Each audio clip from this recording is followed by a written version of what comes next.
तो हाँ एनिमे के दीवानों, कैसे हो आप सब। तो अगर आपने अभी तक चैनल को सब्सक्राइब नहीं किया तो चैनल को सब्सक्राइब करके बेल आइकन को दबा दें और वीडियो को लाइक करके कमेंट करना ना भूलें।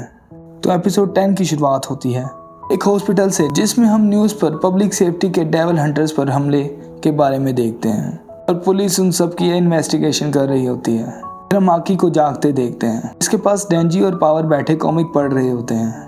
एप्पल के पीछे लड़ने लग जाते हैं। तो डेंजी पावर से बोलता है, तुम जैसी क्लेवर के लिए कोई सेब नहीं है। और पावर बोलती है, मैं भागी नहीं थी, बस खाना खाने गई थी। और दोनों लड़ रहे होते हैं। फिर आकी उनसे पूछता है, 4 डिवीजन में और कौन जिंदा बचा है। डेंजी बताता है, बस वो लड़की कोबिनी और एक चश्मिश लड़का ही बचा है, मगर वो भी पब्लिक सेफ्टी छोड़ने लगा है। फिर डेंजी कहता है, कीमा ने मुझे और पावर को बुलाया है तो हम जा रहे हैं, मगर तुम पर तरस खा कि ये सेब छोड़कर जा रहा हूँ, बाय। हम देखते हैं आकी कर्स वॉर्ड से पूछता है, मेरे कितने साल बाकी हैं। कर्स बताती है, सिर्फ 2 साल। फिर वो सिगरेट पीने की कोशिश करता है, मगर उसे हिमायनों की याद आ जाती है, वो कैसे उसे लाइटर जला कर देती थी, और वो सिगरेट तोड़ कर रोने लग जाता है। डेंजी अपनी कॉमिक को लेने आता है, आकी को रोते देखकर वापस चला जाता है और बोलता है उसका रोना बनता है क्योंकि उसके तमाम टीममेट्स मारे गए हैं और हिमायना भी तो मर गई है। फिर वो हिमायनों के साथ बिताए लम्हात को याद करता है और कहता है, हिमायनों के मरने पर मुझे रोना क्यों नहीं आ रहा, और क्या आकी के मरने पर मैं रोऊंगा या मिस मकीमा के मरने पर। पता नहीं, शायद डेविल बनने से हमने अपने जज्बात खो दिए हैं। फिर डेंजी और पावर मिस मकीमा के साथ एक कब्रिस्तान में जाते हैं। मकीमा बोलती है, इस हमले से साफ पता चलता है कि तुम ही उसके टारगेट थे डेंजी, और मैं 4 डिवीजन को मजबूत बनाने का सोच रही हूँ, मगर क्या फ़ायदा, सब तो मर गए हैं। ये सुनकर डेंजी पूछता है, तो क्या मिस मकीमा आप हमें ट्रेन करेंगी। फिर मकीमा कहती है, नहीं, बदकिस्मती से मैं बहुत बिजी हूँ, मगर मैं एक परफेक्ट व्यक्ति को तुमसे मिलवाने लगी हूँ और आगे से वही तुम्हारी ट्रेनिंग करवाएगा। उसका नाम है। मास्टर उसे श्श कहता है और बोलता है, पहले मेरे सवालों का जवाब दो, कैसा लग रहा है। टीममेट्स के मरने के बाद डेंजी और पावर दोनों बोलते हैं, कुछ खास नहीं, बस वो मर गए हैं। दूसरा सवाल, तुम उनका बदला लेना चाहते हो। डेंजी बोलता है, ये बहुत बुरा है, मुझे नहीं पसंद। पावर भी एग्री करती है। तीसरा सवाल, इंसान या डेविल में से तुम किसकी साइड पर हो। डेंजी बोलता है, जो कोई मेरा ख्याल रखे। और पावर कहती है, जो कोई भी जीत रहा हो। ये सुनकर मास्टर बोलता है, तुम दोनों ने परफेक्ट स्कोर किया है और तुम्हारे जैसे बहुत कम होते हैं। एक्सीलेंट, मुझे तुम पसंद हो। पावर बोलती है, ये तो अजीब है। और मास्टर मकीमा से जाने को बोलता है और पावर और डेंजी से कहता है, तुम्हारी ट्रेनिंग अभी और यहीं से शुरू होती है। थैंक यू बोलकर मकीमा चली जाती है और मास्टर डेंजी और पावर को गले लगाता है, मैं 1st डिवीजन का डेविल हंटर हूँ, मुझे खुशी होगी अगर तुम मुझे मास्टर कहो, और मुझे शराब पीना और डेविल को मारना पसंद है। ये कहकर वो पावर और डेंजी को बाजुओं से ऊपर उठाकर उनकी गर्दनों को तोड़ देता है और उन्हें ज़मीन पर फेंक देता है और बोलता है, तुम्हारा और हमारा शरीर एक जैसा है, फ़र्क यह है कि तुम ब्लड पी कर कवर हो सकते हो। मास्टर उन्हें ब्लड पिलाता है और वो दोबारा उठ जाते हैं। मास्टर जी से पूछता है, ये तुमने हमारे साथ क्या किया। मास्टर बोलता है, मकीमा ने मुझे तुम्हारी ट्रेनिंग करवाने को कहा है, तो मैं सबसे ज़्यादा ताकतवर डेविल हंटर हूँ।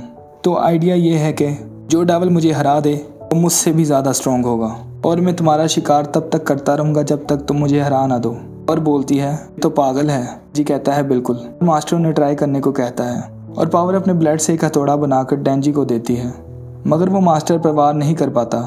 और पावर भी अटैक करती है, मगर वो बेचारी भी नाकाम हो जाती है। फिर मास्टर उन दोनों पर अटैक करता है और उन्हें मार देता है और बोलता है, मैं तुम्हें तब तक नहीं छोड़ूंगा जब तक तुम बेस्ट ना बन जाओ। फिर हॉस्पिटल में करूसे और टेंडो आते हैं और आकी को पब्लिक सेफ्टी छोड़ने का मशवरा देते हैं क्योंकि उसकी ज़िंदगी के चंद ही साल बचे हैं और अब फॉक्स डेविल भी उसके बुलाने पर नहीं आ रही होती। पर आकी मना कर देता है, ये कह करके जिसने मेरी फैमिली और फ्रेंड्स को मारा है वो अभी भी जिंदा है। ये सुनकर कुरोसे बोलता है, अच्छा, तो तुम्हें फिर किसी डेविल के साथ कॉन्ट्रैक्ट करना होगा डिवीजन में रहने के लिए। और कुरोसे जाते बोलता है, तुम्हारे स्पीरियट्स ने ठीक कहा था कि स्पेशल डिवीजन में किसी का दिमाग ठीक नहीं है, और एक लड़की तुमसे मिलने आई है। फिर एक लड़की जो कि हिमायनों की बहन होती है आकी के पास आती है। फिर रात को पावर और डेंजी की ट्रेनिंग ख़त्म करने के बाद मास्टर घर चला जाता है, मगर पावर उसके मुंह पर मारकर उसे होश दिलाती है और वो होश में आते ही पावर से पूछता है, आज मैं कितनी बार मरा। पावर बताती है, शायद 20 बार। पता नहीं। दोनों अपने घर जाते हुए बोलते हैं आज का दिन बहुत ख़राब था। डेंजी बोलता है मुझे उससे नफ़रत है। पावर बोलती है मैंने उसे हराने का रास्ता ढूंढ लिया है। वो बहुत स्ट्रॉन्ग है मगर शराब ने उसका दिमाग ख़राब कर दिया है। हमें अपने दिमाग का इस्तेमाल करके उसे लड़ना चाहिए। अगली सुबह जब मास्टर उन्हें आता है, पावर और डेंजी उसे मारने की तैयारी में होते हैं और जैसे ही मास्टर दरवाज़ा खोलने लगता है तो पावर अपने ब्लड से भाला बनाकर उस पर हमला करती है। मास्टर बच जाता है, उस भाले को हाथ में पकड़ लेता है और कहता है तो अब शिकारी शिकार बनेगा। पावर अपने खून से भरी बोतलों से ऊपर पड़ी होती हैं, उनसे भाले बनाकर मास्टर पर अटैक करती है, पर बड़ी तेज़ी से मास्टर उन्हें डॉज करके तोड़ देता है। डेंजी भी ऊपर से आकर मास्टर पर कुल्हाड़ी से वार करता है, पर मास्टर उसे बुरी तरह से किक मारकर अधमरा कर देते हैं और मास्टर डेंजी को बोलता है कि शिकार को अपनी ज़िंदगी और मौत के दरमियान अपने दिमाग का इस्तेमाल करना चाहिए। तो नेक्स्ट टाइम अपने पूरे दिमाग का इस्तेमाल करना। इस बार तुम्हारे फेल होने के 2 रीज़न हैं। पहला ये कि पावर ने अपना बहुत सारा ब्लड लॉस कर दिया और बेहोश हो गई। दूसरा कि तुम मेरे मूव्स को प्रिडिक्ट नहीं कर पाए। चलो खूब, आज की ट्रेनिंग ख़त्म, मैं ड्रिंक करने जा रहा हूँ। डेंजी उठकर पावर से कहता है उसने बोला है आज की ट्रेनिंग ख़त्म, और पावर कहती है हम लकी हैं। ये खड़ा होता है, मास्टर दूर से अपनी नाइफ से उसके सर पर वार करता है और मास्टर बोलता है कि शिकार को कभी भी शिकारी पर ट्रस्ट नहीं करना चाहिए। डेंजी गिर जाता है। फिर हम आकी को टेंडू और क्रोसे के साथ एक अंडरग्राउंड जगह पर जाते देखते हैं। वहाँ पर वो एक डेविल से कॉन्टैक्ट करने के लिए आया था और क्रूसे आकी से उस लड़की के बारे में पूछता है। वो बताता है वो मेरी टीममेट की बहन थी। तो क्रूसे पूछता है क्या उसने तुम्हें मारा? आकी बोलता है नहीं, और फिर याद करता है कि वो हिमायनों के तमाम भेजे हुए खत उसके पास पढ़ने के लिए लाई थी।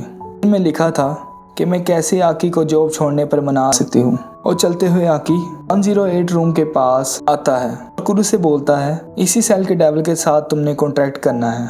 ये फ्यूचर डेविल है और पहले से पब्लिक सेफ्टी के 2 लोगों ने इसके साथ कॉन्ट्रैक्ट किया हुआ है, और एक ने तो अपनी आधी ज़िंदगी दे दी है और दूसरे ने देखने, सुनने और टेस्ट करने की सेंस की डील की है, और अगर इसे तुम पसंद आए तो तुम उससे बेटर डील कर सकते हो। और क्रूस से उसे दरवाज़ा खोलकर अंदर जाने को कहता है और आकी के अंदर जाते ही डोर बंद हो जाता है और एक आंख आकी को देखती है। यहीं पर एपिसोड एंड हो जाता है। गाइज, अगर आपको वीडियोस पसंद आ रही हैं तो वीडियो को लाइक करें, कमेंट करें और चैनल को सब्सक्राइब करके बेल आइकन को दबा दें और शेयर करना ना भूलें। शुक्रिया।